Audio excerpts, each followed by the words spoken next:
Good morning. My name is Wade Sisler, and if this is your first time joining us, welcome to StoryLab. StoryLab is the colloquium that's organized by the Office of Communication at NASA Goddard.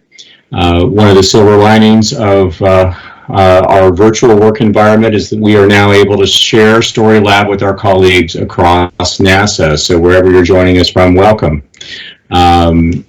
Before we get going, I want to mention a couple of logistics and housekeeping items. Number one, this StoryLab is being recorded and will be available to our internal NASA audiences. And after we have a short presentation today, and our guest would like to encourage dialogue, so get your questions ready. We'll be putting those into the chat window. And then I want to say special thanks to a few folks who make this possible. Michelle Jones is our organization's chief. Liz Gerald is the inexorable creative force and the organizer of StoryLab. Travis Woolrab, who produces the stream, and it's not trivial to pull all this stuff off.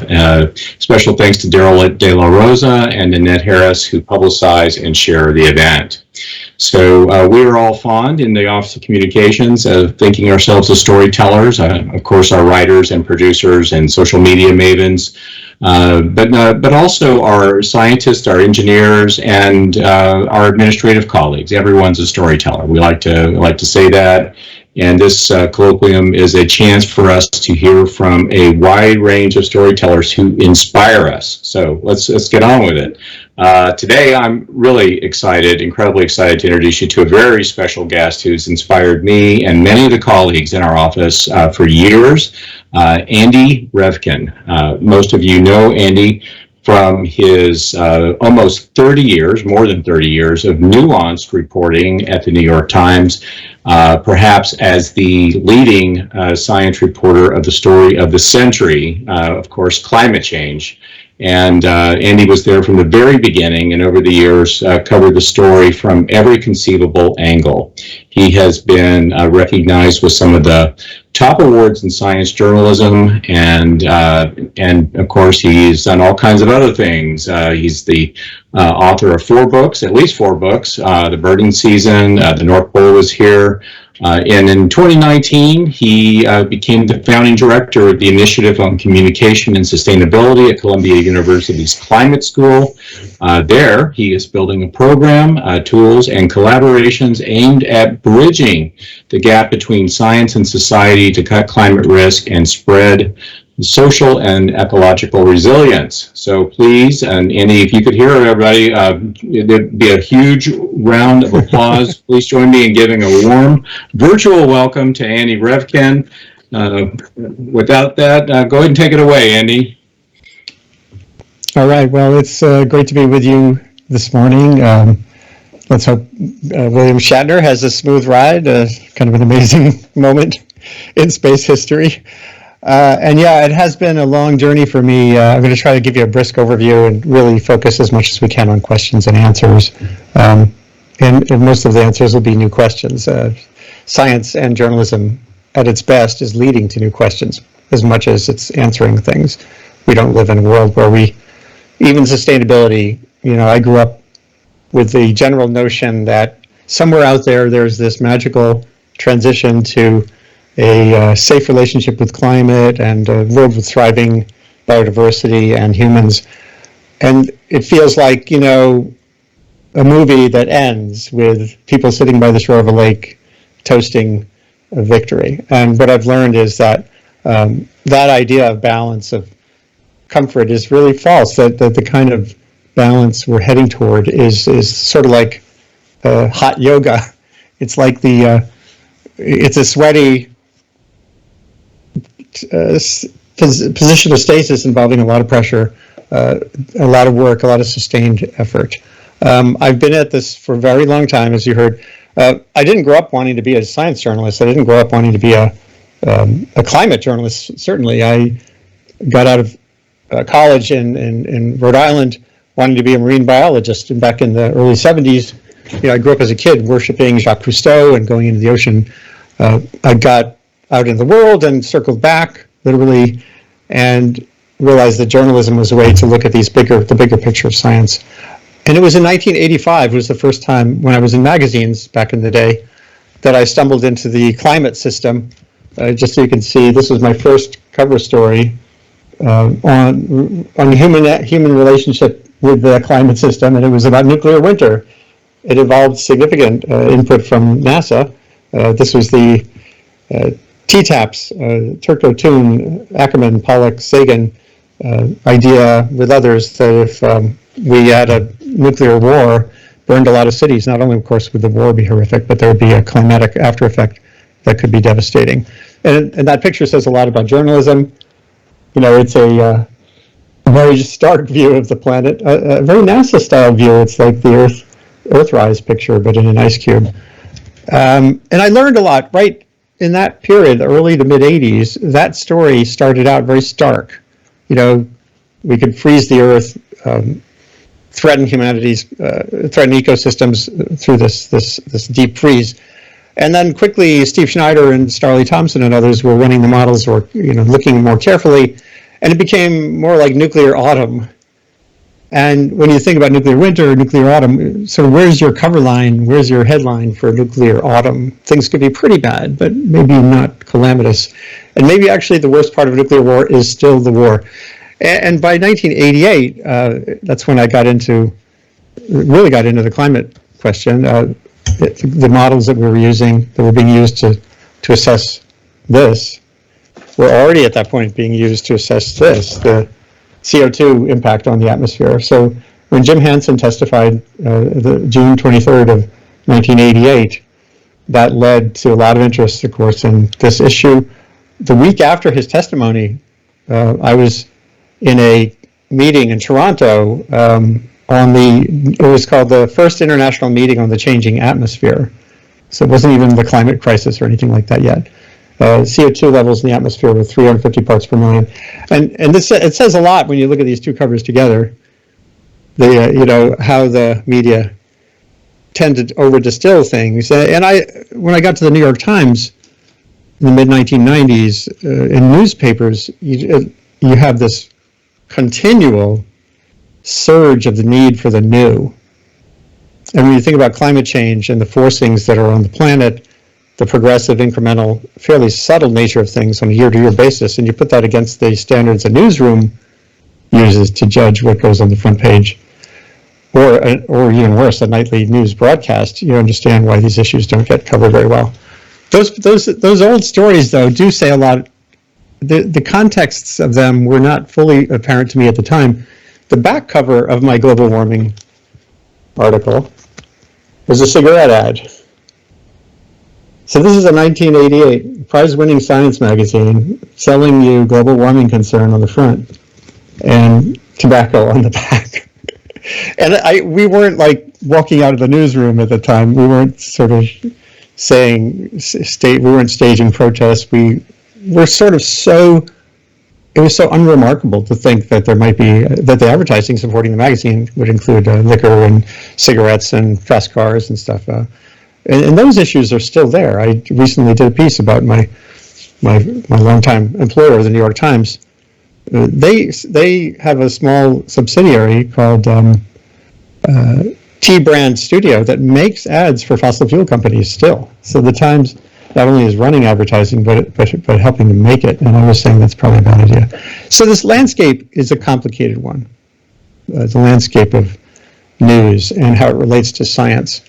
And that got me focused more and more, and I'm sure some of you followed my shift at the New York Times when I started there in the 90s from writing conventional news articles to, I kept doing that right through those days when I started reporting on the political problems at NASA, the mid-aughts.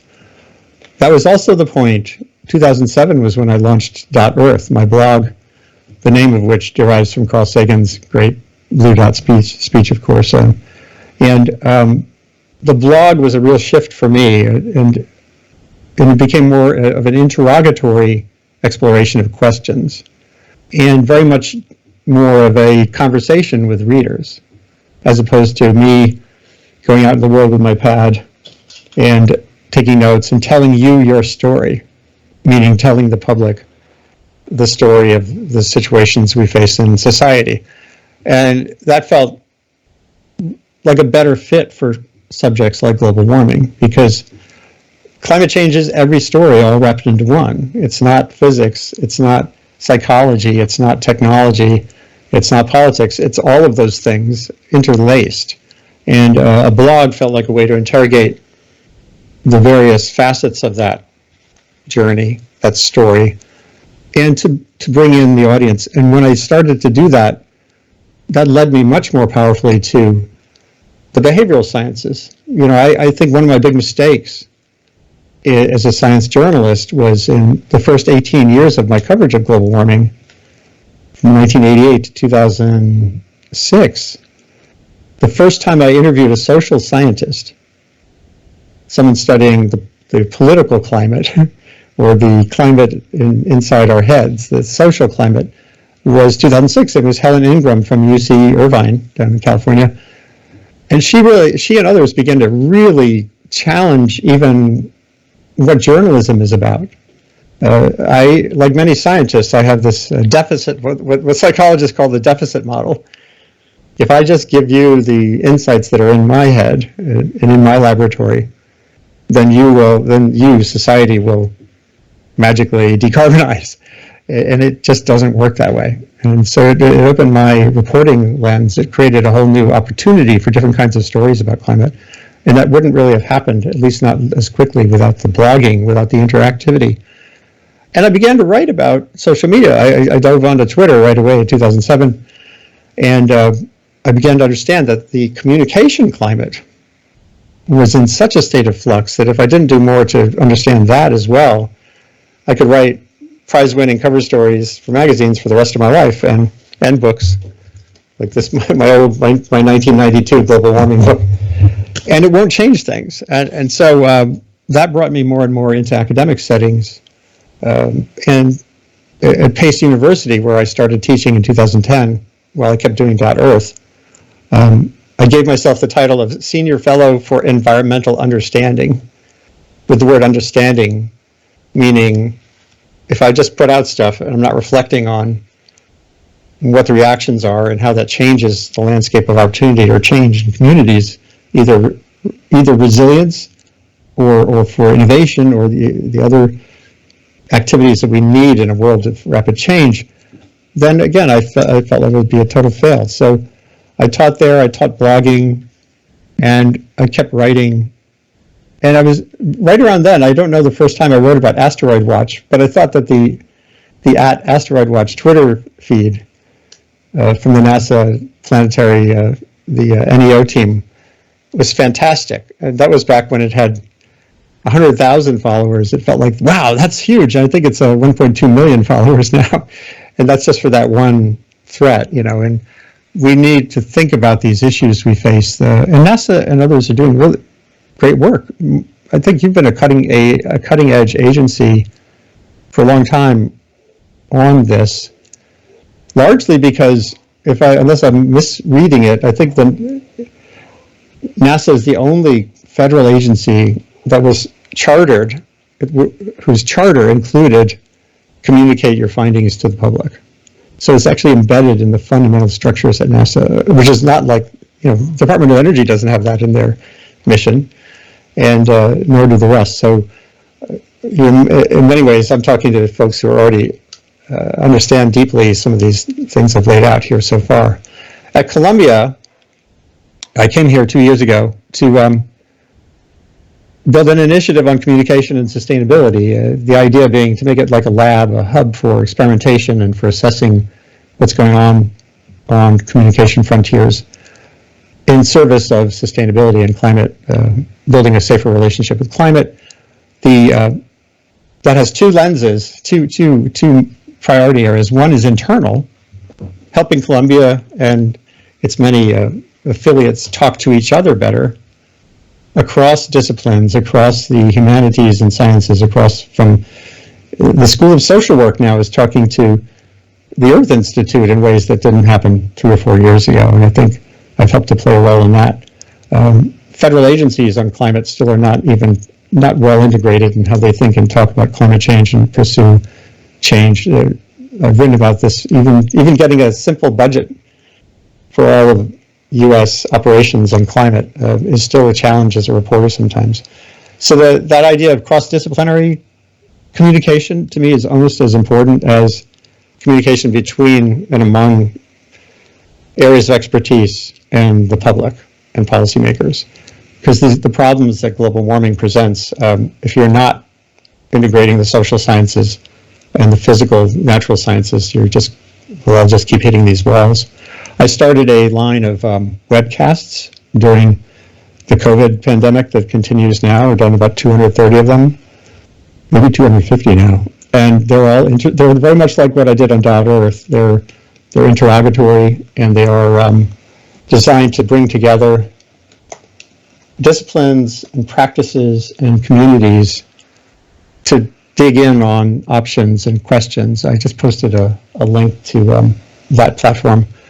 And I just this year, finally, when I was working at Columbia, I didn't have much time to write.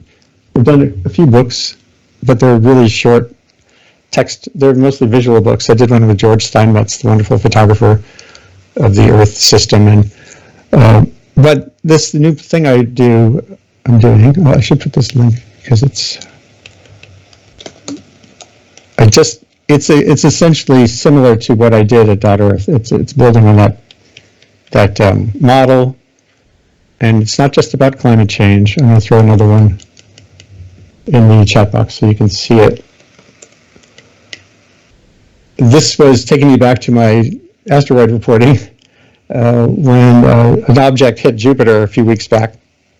And I just thought it was a good way to remind people that the solar system still has some interesting elements that, if we're not paying attention to them, kind of like global warming, and giving serious, proactive attention to what we can do to both understand the scope of the risk and respond to it, we could have some deep regrets sometime down the line. Rusty Schweikert, great Apollo astronaut, he got me focused on this back in the early aughts, and still in touch with him. And I guess he's in his 80s now, and Ed Lou as well. So I think about my role as a sustainability reporter. Climate change has obviously been the dominant hazard and risk I'm focused on, but I have a bigger picture in my head when I think about how do we navigate the century, and it's mostly about how do we get the future in the room. And that's, I think, one of the frontiers still is, can we integrate future risk with the risks that we face on a real-time basis around the world? You know, and around the world, we also have to understand that not everybody is at the same state of development, that some of the magical thinking out there ahead of Glasgow drives me a little bit crazy when even well-meaning people like John Kerry, the climate envoy, is running around to developing countries with tiny carbon footprints saying they need to get more serious about cutting their emissions. Those are stories that I keep having to tell as well. Innovation is a key reality that if we're not fostering more capacity from like grade school up to focus on pathways to get people to understand how you build an innovative enterprise, how you stay agile, how you, as a young person or an older person, how you stay adaptable, and how you can reach out and build the community you need to solve a problem. Those are parts of what I think about as well. So I'm going to stop there just to see what kinds of questions have emerged. There's lots more to discuss. We do have some questions. They're starting to come in. Thank you all for these questions, and I'm going to start off with one. I'm curious, rewinding, Andy, back to the early days of your reporting, and I don't know, did you have to sell your editors? Your relationship with your editors over time. Did you have to kind of push to get climate stories in, and then when did you begin to feel a tailwind and not have to do not have to sell them? I think it's easier now. Newsrooms now seem to have gotten over a threshold I don't think I ever overcame. Right through, I left the paper full time. My last day at the Times was the last day of the Copenhagen climate talks, 2009. Midnight of the last night there, another reporter said he remembers me putting my feet up on the desk and saying, "I'm done." I don't remember that. But it was always a push. And I think more important than resistance to these incremental stories was the issue of framing. And newsrooms, the people who head newsrooms, virtually everyone, is still, they come from political reporting. And so if you're, if you're a hammer, everything's a nail. And if you cut your teeth as a political reporter, then everything about global warming is a Washington story. And when you cover over and over, even today, you look at on social media, you'll see critiques of current journalism. When we look at the climate bills as sort of, we focus on the political strategy. Oh, it's a mansion, what are we going to do about mansion, and blah, blah, blah.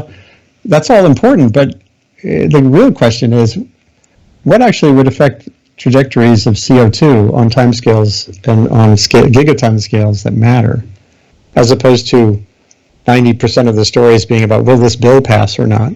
I did a piece for the Bulletin of the Atomic Scientists when Biden came into office, pushing back against all the coverage of the, we have this reflex, the first 100 days is being this vital moment. And I said, climate is a next 4,280 days story. If you don't sustain an administration long enough, meaning 2 terms, any momentary victory you have by rewriting an executive order is transitory. I just tweeted yesterday about whiplash, the whiplash effect. If we're relying on presidential executive orders to solve the climate problem, that will never work because it just flips back and forth.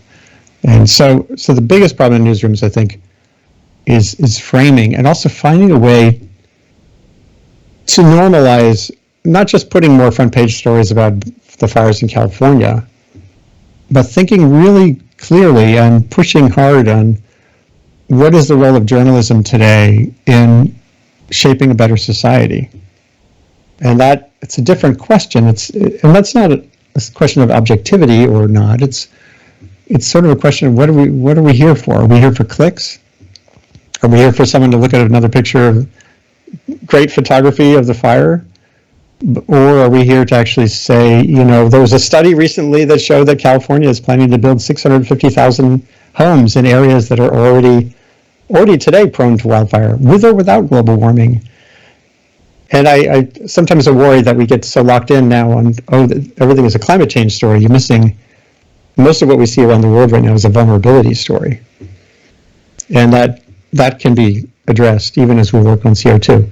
So it's just like, it's still a battle. I think there's so much more coverage now, that so many more people covering this stuff now than there was 10 years ago. It's hard to believe. I'm hopeful that maybe it'll tip the balance, but we'll see.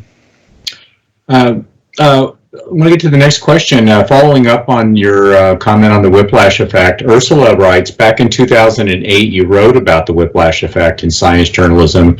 Do you think that that reporting on science has improved, or do you think that this tendency to go for the quick hits is making it harder to communicate more nuanced stories?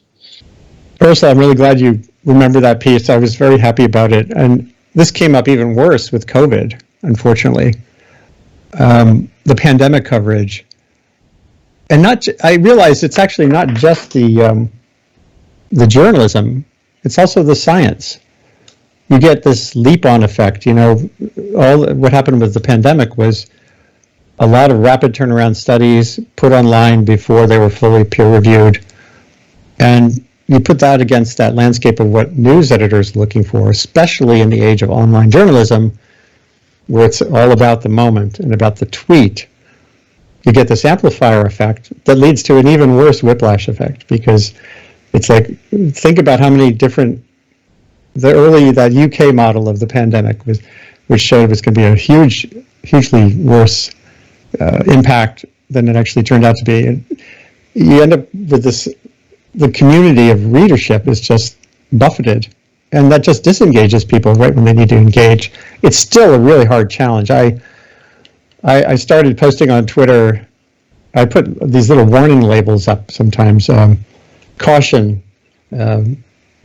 pre-peer review. No, it's like beware of the whiplash effect. I have these little, they almost look like road signs, caution signs that I post when people are giving too much coverage to an initial finding. And I might, if I have time, I'll put in a link to that. Thank you for that. Keith writes, in the 70s, scientists were saying we were headed into a mini ice age. I think a lot of us remember that, but that didn't happen. Now that scientists are seeing the climate is warming, how do you convince the naysayers? Even our elected officials have come up with charts saying there isn't warming, but think it's flowering plants, et cetera, et cetera. How do you change the mind, or can you, of the naysayers? Well, this is, when I got into the behavioral sciences, I realized that it's sort of a Sisyphean task to think that you can. That doesn't mean it's hopeless, but what it means is, just putting a little link there, the piece, I just posted a link to a long story I did reflecting on 30 years of climate reporting, and that's queued up to the section on behavior. And what I learned was that there's a body of science partially called cultural cognition, in which, when you think you're thinking, most of the time you're reacting based on predispositions. Dan Kahane at Yale was one of the early folks doing peer-reviewed work that revealed this.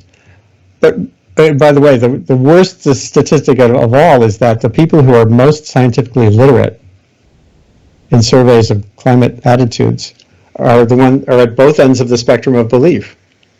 So science literacy on its own is not a driver of your position on global warming.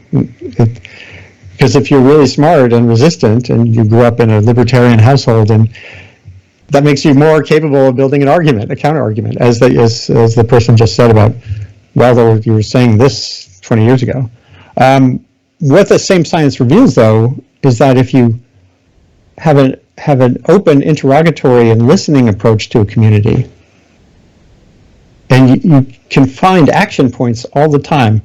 The guy whose work I always point to is John Sutter, S-U-T-T-E-R, when he was at CNN, after Yale came out with a national survey showing that, the survey showed that this one county in Oklahoma was the most skeptical county in America on global warming. And John went there, and he did these stand-up interviews with people. And there's this memorable moment when he interviews an oil company worker who says, God controls the environment, and you're listening to this and you go, okay. And then he says halfway through the interview, oh, by the way, we have solar panels on our roof and we're going to do the other half. We want to get off the grid entirely. So it's an oil worker who's a creationist who believes God controls the environment, and he's getting off the grid. So if you went into that Woodward County with a placard that says, solve the climate crisis, get off the grid, you'd be making him an enemy, when in fact, because he's libertarian, because he doesn't want to pay a bill to a utility if he can make something himself, electricity, he's your friend. And that happens all the time. So, when I see arguments about the ice age or about the scope of warming, the first thing I would do is not immediately don't get dragged into that debate, but just back off and say, hey, where'd you come from? And ask some questions, get some sense of the person's general orientation to the planet, and then you'll always find an action point. And that's very different than, that's why I think the last thing the world needs is more of this, actually. More cover stories saying solve the climate crisis. I think there's so much to do that gets around the polarization. I think that's the way to go. But it's about listening. It's about multidimensional communication. It's not about convincing. Thank you. So we've got a couple of questions about how do you cover stories that happen every year? So if we think about the Antarctic ozone hole or the annual temperature, where do we rank? The Arctic sea ice, there's a number of stories here that people in this on this stream contribute to every year. And, and the question is, how do you as a journalist, or how did you, when you were with the Times, go back to your editors and say, let's make it a little different, or this story needs to be told even though we did it last year in a big way? How do you cover those annual stories? Well, I think that's a great question, and my recommendation is to rethink the full landscape. Not to rethink it, because you guys do everything, but to assess these questions in the context of the full landscape of ways that the agency relates to the public.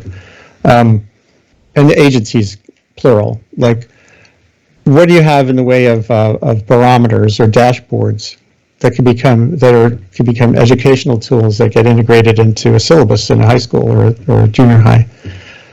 And then all it takes is a little reminder as we go through the annual cycle of things, like the sea ice minimum in September every year. That is an opportunity to say the Arctic Ocean this year is a little less bad than it was the last 10, 20 years, which is true. But you're building the capacity for students or inquiring people to have a go-to place. I learned this at National Geographic. I was at the National Geographic Society for just one brief year. I'm still on an advisory board there. And when I was there, I got to sit in on their weekly meetings of, the website activity. And a lot of their focus, of course, is on the news. National Geographic is competing on the wildfires and on everything that the New York Times and everybody else does. And it turned out week after week after week, among the top 10 websites at National Geographic web pages is their basic educational pages. What is global warming? They were getting as much traffic as the news site that they were putting a lot of money into, where they're always going to be behind the New York Times and behind BBC and the AP, because National Geographic's actual news team is tiny. So I was quietly recommending that they think about devoting more resources to keeping their tools and basic pages up to date, with nice little indicators about sea ice, or in this case, ozone. And you can end up having a really rich audience, and being interactive and responsive is part of that too. So it's more about deploying resources than individual discrete stories, I think, is a way to think about this. Okay, let's see. So Dawn asks, what are the challenges to proving the reasons and realities of climate change given the lack of data before 1900? I've become a huge fan of paleoclimatology. I actually have a hashtag for those who are on Twitter. If you go on Twitter, the hashtag is hug a paleoclimatologist.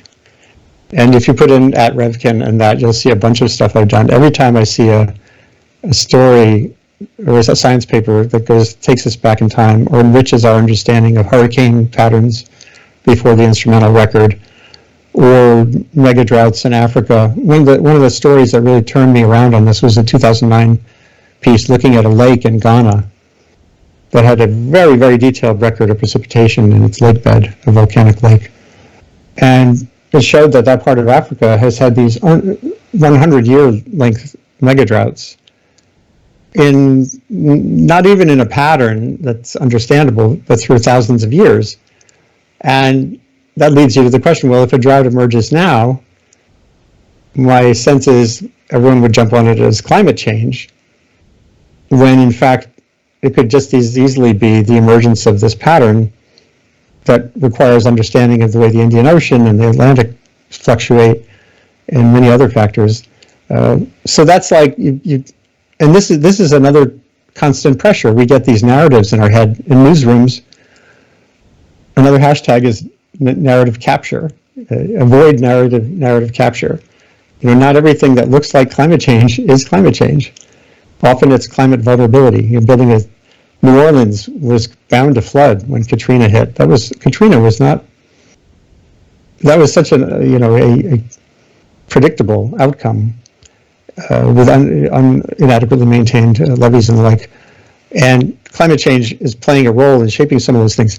But I'll tell you one little story I'm working on right now through Kerry Emanuel at MIT is on stuff that NASA monitors very carefully, which is aerosols in the atmosphere. And it turns out there's a growing body of work showing that particulate sulfate pollution patterns through the decades of the late 20th century were the largest driver of hurricane activity in the Atlantic. not global warming.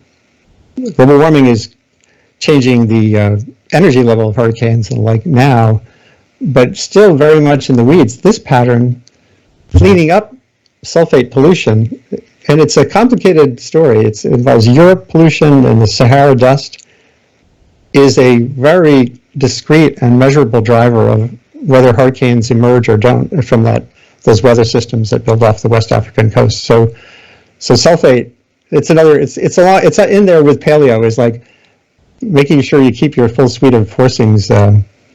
You're considering everything that's in motion when you're looking at changes now. But paleo work is vital, and it's still underappreciated, underfunded, and you can't understand risk. Risk is the nature of the hazard and vulnerability and exposure. And if you don't understand the past patterns of that hazard, then you're really not really measuring risk, even to start with, let alone with global warming. Andy, you touched on Hurricane Katrina just a bit. I think there's some folks who feel that was like one of those points you could look at that where the public sentiment was starting to kind of become aware, a little bit more aware. I'm just curious from your perspective right now. I mean, we've come a long way since 1988. What are the events that you would look towards that were turning points in the public's awareness and perhaps a larger percentage of acceptance of what's happening in climate change?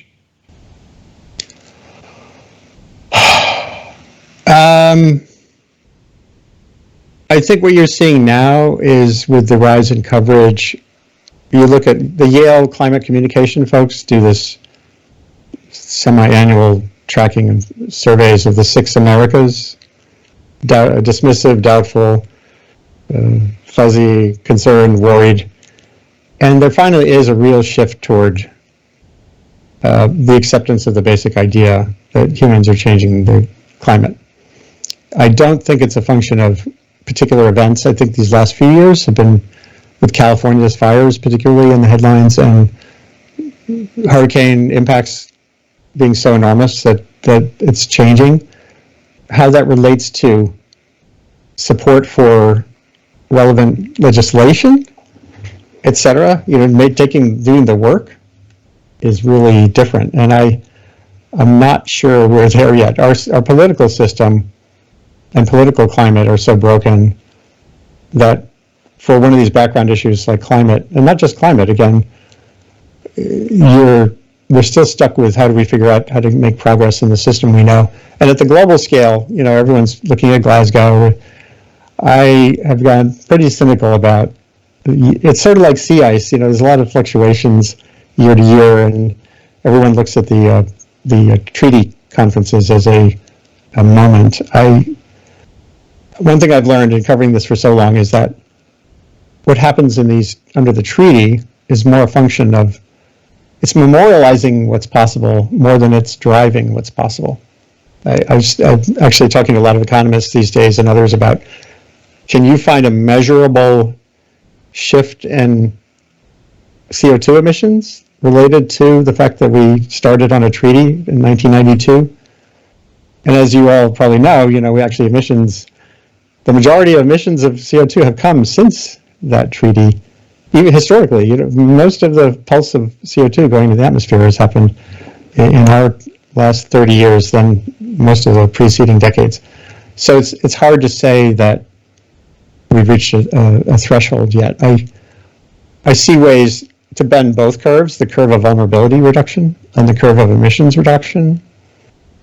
There's enough possibilities there that I don't wake up in the morning going, oh my God, I think this is doable. And I think there's enough plasticity in human systems and in ecosystems to get us through this into the 22nd century.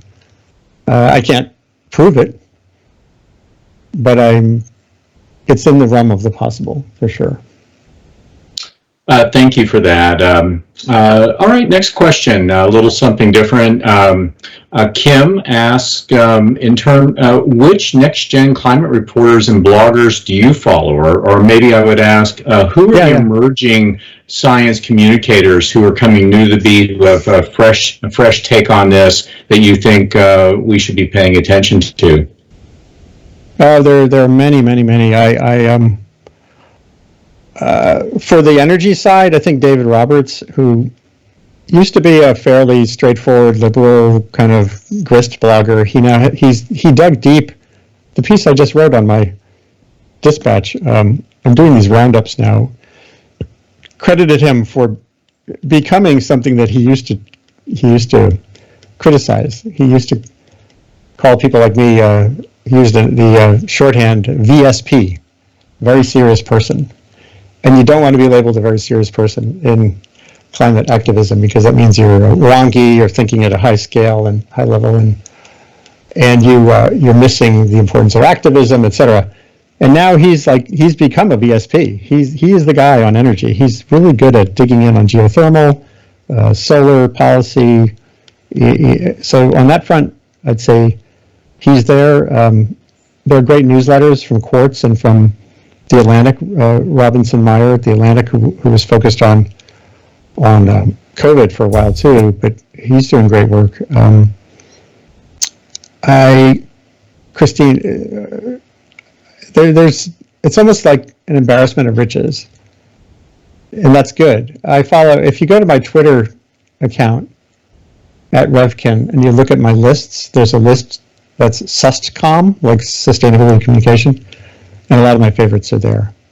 Peter Brannon on the historical realities, the paleo work of how climate has changed in the past, but and Emma Maris, and so I can't really give you a top 3 or so, but go to that list and you'll see. Oh, all right. Jessica asked, as a journalist, how do you navigate the intense political and socio-cultural polarization around climate change and climate science? Have these challenges changed over the course of your career, and what reporting challenges do you face today that you didn't early on in your career? So that's kind of a long question, but... The first part was about the rancor, or just go... Yes, the intense political and socio-cultural polarization. It's... I guess what happened was, for me, if you go back to that link, I don't know if those links are being shared that I'm putting in the chat to everybody who's following. Okay, good.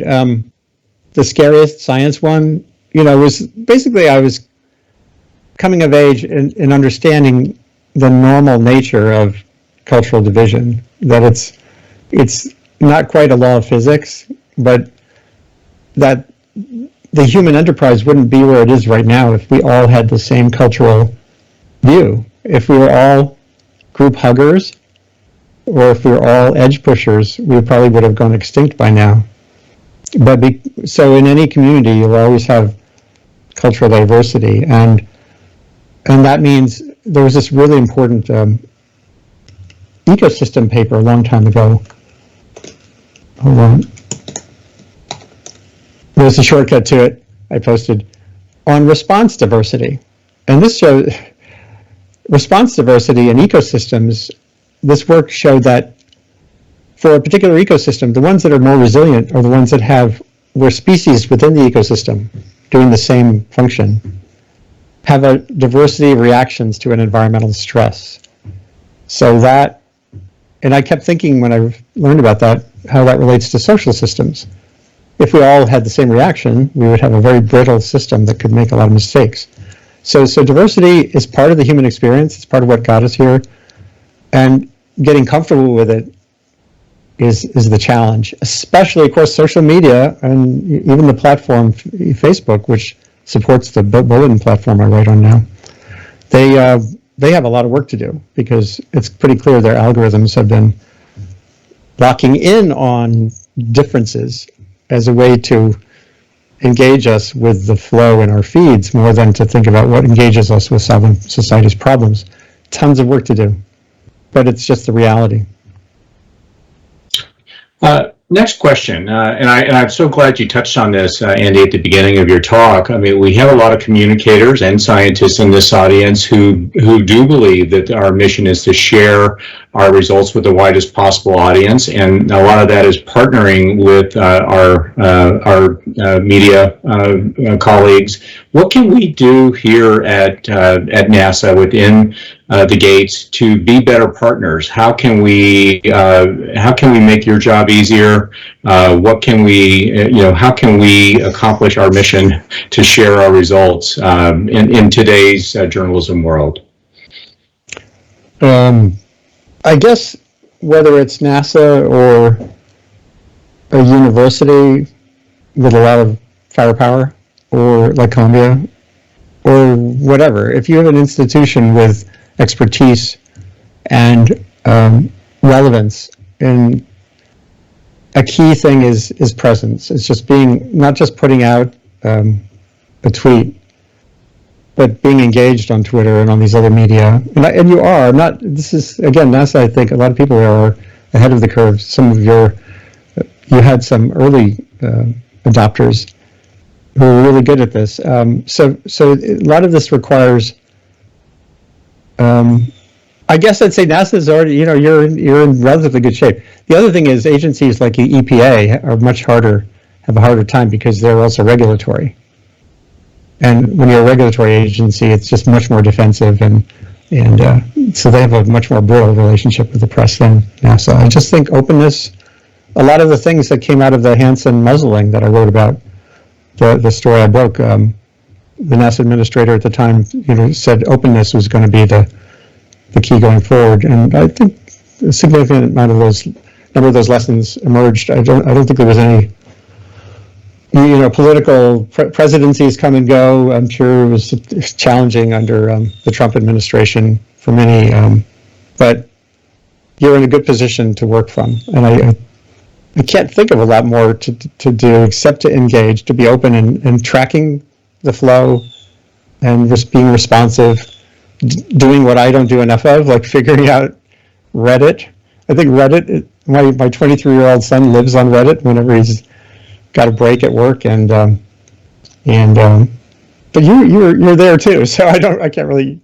I'm sure there are people listening here who know way more about Reddit than I do, and spreading that gospel within the agency too, making sure you're communicating insights and roadblocks in dealing with the public and dealing with social media. So having regular conversations across NASA would be great. Thank you. Well, sort of following up on that a little bit, Anna, who's one of our science writing interns, asked, how do you define and measure the effectiveness of climate communication? I mean, we're all into metrics, at least we say we are, but I think we have a challenge employing those. What are your goals for your own writing and initiative in terms of reach and change, and how do you assess those measures? This came up when I was at National Geographic too. I was there on the nonprofit side, the grant making part, and I got to learn a lot more about how philanthropies make their investments. And unfortunately, I think like many things, the 20th century norms were measurement and evaluation and having some particular outcome that you could track. I don't think that there's a way to measure effectively the impact of what we're doing with communication tools that are still in an evolving state of being right now. And that takes us into an uncomfortable arena for agencies, administrators, budget shapers, whether it's a university or NASA or anyone, a journalist. If you get too focused on the success of numbers, you're missing that could just be transitory, clicking that doesn't really change things, and getting comfortable with not knowing that is a frontier for all of us right now. How do we gauge what's worth investing in, what's worth disinvesting in our communication landscape? There aren't ways to measure, I think, effectively. If I look at my Twitter account, I'm up to like close to 90,000. Small, pretty engaged. But for me, the value I've had from that has nothing to do with numbers. It has the value is that just in the last 3 days, because of one connection on Twitter to a researcher who studies behavior and behavior change around visuals, like, mapping, and she's led me to the fact that there's a dozen or so scholars who are studying visual impact, the actual impact of visual information. Dana Fisher at Rutgers, a social scientist, she's in the IPCC Working Group 3. She's writing the chapter on, does political activism on climate change actually change the climate? Meaning, everyone's in the street, but it also can empower the antagonists of change. And so she says there actually is not a lot of work showing that these things matter. So I guess when you do that analysis, one response would be, okay, screw it, let's not communicate. The other would be to say, let's be brave, and NASA's exploring frontiers all the time, and invest in communication initiatives, assessments, tracking behavior, but do it as a frontier, not feeling like the 20th century norms for how we judge communication as success, not assuming that that's the way to go forward in this century. The communication environment is an emergent, to me, it's an emergent part of the Earth system. We're enveloping the planet with information and with astonishing ways to interrogate it, AI among them, that are so far beyond our ability to understand with existing tools and frameworks that somehow or other we have to get comfortable with this being more of a frontier. And that does mean more social science. If I were administrator at NASA, I'd make sure we're investing in social science around how we operate. There were people, you had great people, Glenn Hoffman, who's at Columbia now, he was there assessing human performance and how teams work or failed. He was assessing after one of the space shuttle calamities, and that's really important to integrate into things. But also just a comfort factor with the fact that this is new, keeping track of Twitter, using it in different ways, doing a lot of A/B testing, and investing with enough resources to pick up on changes and but not assuming that certainly not in my lifetime, maybe by the time I'm a really old person, I'll get a sense of what actually mattered or not, but it's a frontier. There's so many questions in the chat. I think we could go for an entire another hour, Andy. We may forward a few of those to you, but I did want to touch on sort of a different note. You have a lot of different, you have all kinds of different interests. I got to ask you about your music, and I don't know, Travis, did you say you had a little clip or something that you could play? Tell us a little bit about your guitar and some of the instruments, Andy. Yeah, well, I was a musician, I was a teenager, so I've been a musician longer than I've been a journalist, and it's just always been part of how I express myself. Then I moved to the Hudson River Valley in 1991, and I met Pete Seeger, who the older folks among you will recall was this amazing champion of many things, and civil rights and environmental cleanups and music, just the power of music. And so I got to hang out with him. I started writing songs, and I have a band, and it helps me navigate all this other stuff, for sure. Well, so Travis is suggesting that we maybe wrap with the video. So I guess I'm going to take this as my cue to thank you for spending an hour with us, inspiring us, giving us all kinds of information about the evolution of your career and how you've reported climate change over the years. So thanks everybody for attending, and tune in next month. We'll have another edition of StoryLab. But thank you so much, Andy. It was just a thrill to host you and to hear from you. And let's go ahead, Travis, and let's we'll post a link to Andy's Twitter feed again in the chat. And let's go ahead and end with the music video and take it out. Thank you very much. Great to be here. And someday I'll come down to some of the labs in person.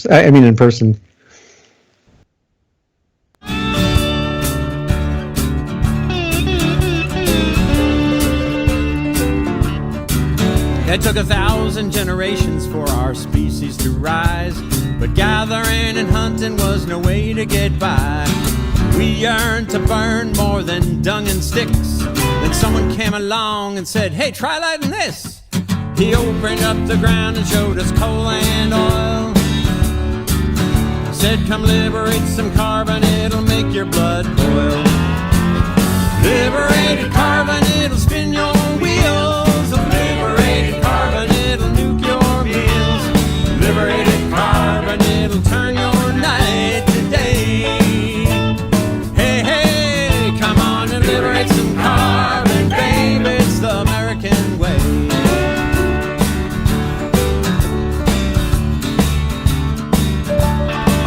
Now I got peat swamp fossils running my TV.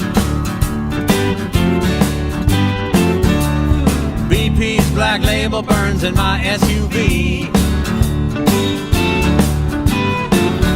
We can light up the planet like a Christmas tree. Yeah, they say that things are getting hot, but hey, we've got AC. Liberated carbon, it'll spin your wheels. Liberated carbon, it'll nuke your meals.